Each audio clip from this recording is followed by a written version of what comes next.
Depuis 60 ans, ça a toujours fonctionné comme ça. Il y a toujours à l'intérieur de ce club de la vidéo et de la photo. Ces associations existent depuis 1965 et nous fêtons cette année ses 60 ans. Dans cette période-là, 1965, plein de nouveautés arrivaient, quoi. Les choses ont évolué, l'image a évolué, la consommation d'images a évolué avec le smartphone en particulier.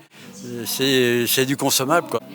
Il n'y a plus cette habitude de voir la vision de la photographie telle qu'on devrait la regarder. Si l'image n'est pas bonne, on la jette, on en prend une autre. Avec l'argentique, il fallait être un peu plus économe, mais il fallait déjà s'appliquer pour pouvoir pour réaliser une photo, et c'est évident. Aujourd'hui, ça ne coûte rien de faire une photo. Mon idée, moi, c'est de faire qu'est-ce que je vais dire, des archives sur la ville de Parthenay et puis sur toutes les activités qui s'y passent, que ce soit sportif, culturel, politique. Par contre, j'en ai d'autres membres du club qui, eux, sont spécialisés plus dans le spectacle, par exemple, et d'autres qui sont plus reporters, mais de voyage.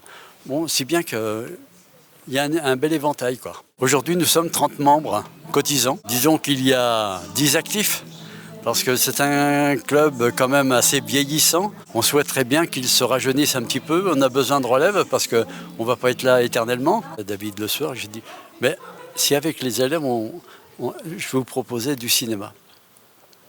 Alors, bon, il a trouvé tout de suite la chose très intéressante. Il a vu que je voulais aller dans ce sens-là. Et puis il en a parlé avec ses élèves. Et puis évidemment, tout le monde était d'accord. Dans la vieille ville de Parthenay, il y a un grand espace qui n'est pas utilisé. Enfin, qui est une salle d'accueil, d'exposition de temps en temps, mais très peu. Et puis, mais une salle immense, mais vide. On leur a demandé, si ça leur plaisait, et puis d'écrire un film, de trouver un thème de film dans l'espace où ils sont. Il s'est formé 4 groupes après de travail au niveau du lycée. Ils ont créé leur storyboard, dessiné les storyboards, et puis ils ont été les acteurs de leur film. Et nous, on a fait les prises de vue du film, et les rushs, on leur a donné pour qu'ils réalisent et qu'ils finalisent leur film. Donc ils ont bouclé la boucle de leur expérience, et ça a été pour eux un travail très intéressant et très positif. C'est un échange qui est très intéressant, parce qu'ils ont à peine 18 ans, et nous on a plus de 70 ans, voire plus de 80, même 90. Alors c'est vraiment, et ça se passe vraiment avec beaucoup de plaisir d'un côté comme de l'autre, quoi. Dans la photographie, il y a 2 choses. Il y a la personne qui veut d'abord utiliser un appareil photographique, qui veut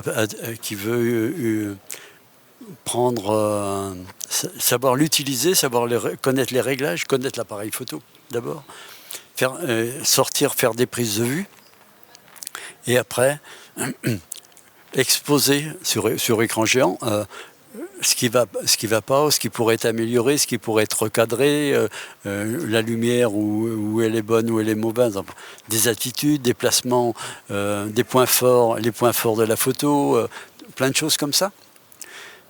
Et puis, dans un deuxième temps, après, lorsqu'il a travaillé sur toutes ces choses-là, s'il souhaite continuer, il a la possibilité après de travailler sur Adobe ou sur Pinacle ou peu importe les logiciels, hein. Et même à partir de ces photos ou de ces films réalisés par un téléphone, parce qu'on est ouvert à tout, hein. Et à partir de là, bon, il peut s'améliorer sur nos conseils. Et voilà. Alors pour la photo, c'est tous les mardis matins de 9h30 à 11h30. Pour la vidéo, c'est tous les jeudis après-midi de 14h à 17h. L'adhésion au club est de 45 € pour l'année, avec l'utilisation du matériel.